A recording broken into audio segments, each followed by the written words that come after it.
ولما جاء عيسى بالبينات قال قد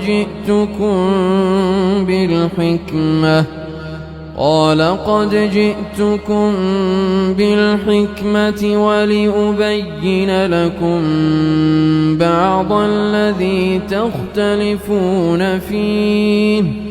فاتقوا الله وأطيعون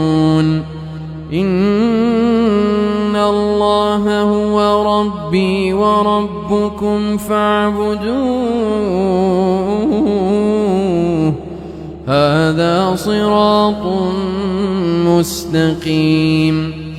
فاختلف الأحزاب من بينهم فويل للذين ظلموا من عذاب يوم